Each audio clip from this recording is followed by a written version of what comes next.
Hey, it's Thomas Mulready from CoolCleveland.com, and we're here today at the Rock and Roll Hall of Fame Library and Archives, and we're here with Director Andy Leach. Andy, thanks for taking time to talk with us. You got it, Thomas. You've got a lot of people here. Everyone's real excited about this, but this is really the first time you guys have gotten into this. We've got the museum. People are pretty used to what the museum does. Talk about what the Library and Archives brings to the party. Well, it really extends what we're able to do on the educational level. I think it brings us to a whole new level of visibility and recognition as a serious place of research and as a world-class cultural institution. You've got a lot of folks that have given over their records, their audio recordings, a lot of their letters. Talk about the kinds of things that you are collecting here now. Right. That people are going to have access to.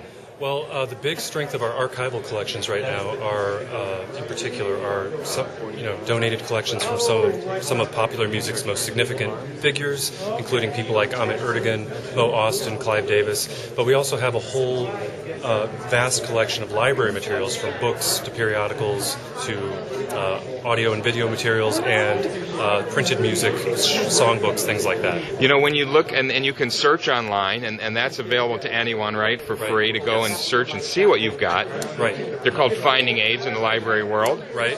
And it's amazing how many things you have. You just put in something like Grateful Dead, and you're going to come up with so many different types of things. What types of items and material are you collecting? Are you able to collect here? Well, we have an ongoing acquisitions budget for collecting library materials like the books, new books that come out, as well as books that we need to fill in gaps in our collection.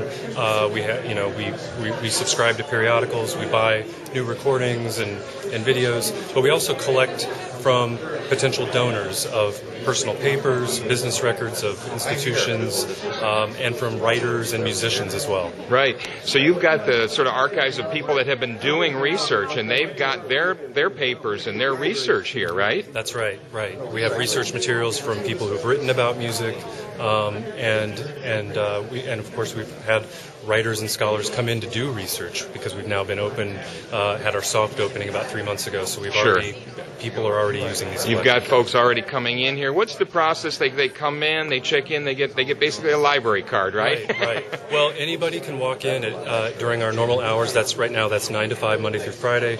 Anyone who wants to can come in, browse our books, take a magazine off the shelf, search our computers to search our catalog and various databases we subscribe to, and we encourage everyone to get library cards, especially if they want to access anything that's outside this room, like recordings, either audio or video, and particularly if you want to do research in the archives reading room, which is over here. Right. You have to have a researcher card.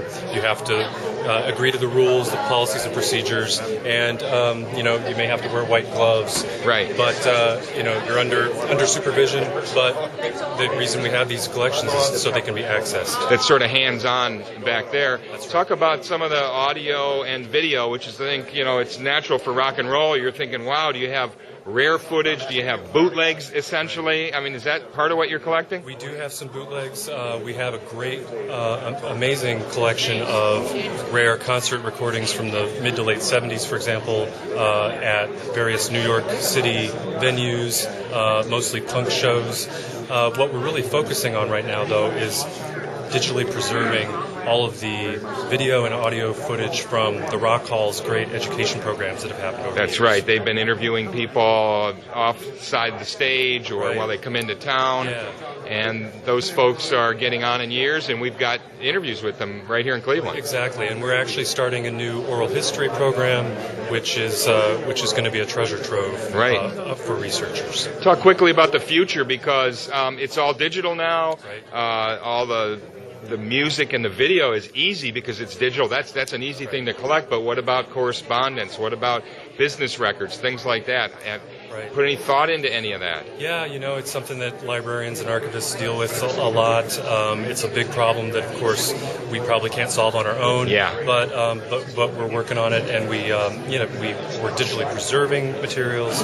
But yeah, we're certainly collecting born digital materials like photographs, for example, from photographers, and we have means of making sure we're preserving that that data for the long term. That's great. Hey, Andy, thanks so much for taking time to talk with us. You got a house full here today, and we'll check in with you again and do some research here. Thank you for taking time. You bet. Thanks. Thank you. Hey, it's Thomas Mulready from CoolCleveland.com. Have a great week in Cool Cleveland.